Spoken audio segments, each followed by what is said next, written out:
کہ اللہ تعالیٰ کے دیے ہوئے احکام ہیں، اللہ تعالیٰ کے دیے ہوئے قوانین ہیں. ومن یعص اللہ ورسولہ، اور جو اللہ اور اس کے رسول کی نافرمانی کرے گا، ویتعدی حدودہ، اور اس کے حدود کی خلاف ورزی کرے گا، اس کے دیے احکام کی خلاف ورزی کرے گا، یدخلہ نارا خالدا فیہا، اللہ تعالیٰ اس کو جہنم میں داخل کر دے گا، اس کو ہمیشہ رہے گا. ایک شخص نماز پڑھتا ہے، روزے رکھتا ہے، زکوٰۃ دیتا ہے، لیکن اگر اس نے وراثت کے معاملے میں بے ایمانی کی اور دوسروں کے حقوق پر قبضہ کیا تو اس کے لیے یہ وعید ہے کہ اللہ تعالیٰ اس کو جہنم میں چھوڑ دے گا. فرمایا من یقتل مؤمنا متعمدا فجزاؤہ جہنم. یہ مسلمانوں سے کہا گیا ہے، کافروں سے نہیں کہا گیا ہے، مسلمانوں سے. من یقتل مؤمنا متعمدا فجزاؤہ جہنم.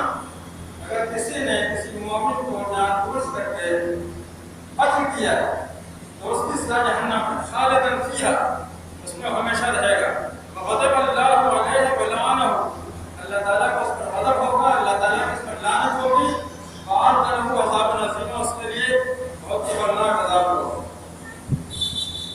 اس طرح سے مختلف مواقع پر قرآن پاک میں جو چیز سامنے آتی ہے وہ یہ کہ اللہ تعالیٰ نے ہمارے پاس جو دین بھیجا ہے اس پورے دین پر عمل کرنا مطلوب ہے. اور اگر ہم نے دین کے کچھ حصے پر عمل کیا اور کچھ حصے پر عمل نہیں کیا تو پھر ہمارا انجام خطرناک ہوگا. ہمارا انجام خطرناک ہوگا. مثال کے طور پر ایک شخص رات و دن نمازیں پڑھتا ہے، لیکن وہ دوسروں کے ساتھ زیادتی کرتا ہے، دوسروں کی ہمدردی کرتا ہے، دوسروں کی دل آزاری کرتا ہے، دوسروں کے حقوق پر قبضہ کرتا ہے. تو ایسے شخص کے لیے کسی اچھے انجام کی توقع نہیں کی جا سکتی. یہ دین کا مسلمہ ہے. اللہ تعالیٰ نے قرآن پاک میں جگہ جگہ اس بات کو وضاحت دی ہے اور اس بات پر بنی اسرائیل کو ملامت کی ہے. بنی اسرائیل یہود و نصارہ کا حال یہ تھا کہ انہوں نے دین کو تصور ڈال دیا تھا، دین پر انہوں نے عمل نہیں کیا. کچھ چیزیں جو ان کی مرضی کی تھیں یا جس میں ان کو کوئی پریشانی نہیں تھی ان کو وہ اختیار کرتے تھے، اور جن چیزوں میں کچھ پریشانی تھی ان کو انہوں نے نظر انداز کر دیا تھا. فرمایا کہ افتؤمنون ببعض الکتاب وتکفرون ببعض، کتاب کے کچھ حصے پر تو عمل کرتے ہو، کچھ حصے کا انکار کرتے ہو. فما جزاء من یفعل ذلک الا خزي فی الحیاۃ الدنیا، اس کا انجام یہ ہوگا کہ دنیا میں ذلت و رسوائی ملے گی. وَيُرَدُّونَ، اور یہ کہ آخرت میں دردناک عذاب ہوگا. نبی صلی اللہ علیہ وسلم نے ایک موقع پر فرمایا کہ یَتَدْرُونَ مَنِ الْمُفْلِسُ، کیا تمہیں معلوم ہے کہ مفلس کون ہوتا ہے؟ مفلس، اور لوگ جانتے ہیں کہ مفلس کون ہوتا ہے، اور صحابہ کرام بھی جانتے تھے. تو انہوں نے کہا کہ مفلس ہمارے درمیان وہ ہوتا ہے جس کے پاس پیسے نہ ہو، جس کے پاس درہم دینار نہ ہو، وہی مفلس ہوتا ہے. اور فرمایا کہ المفلس من امتی من یاتی یوم القیامہ بصلاۃ وصیام وزکاۃ، میری امت کے مفلس لوگ وہ ہوں گے جو قیامت کے روز آئیں گے نمازوں کے ساتھ، نمازوں کے انبار ہوں گے ان کے ساتھ.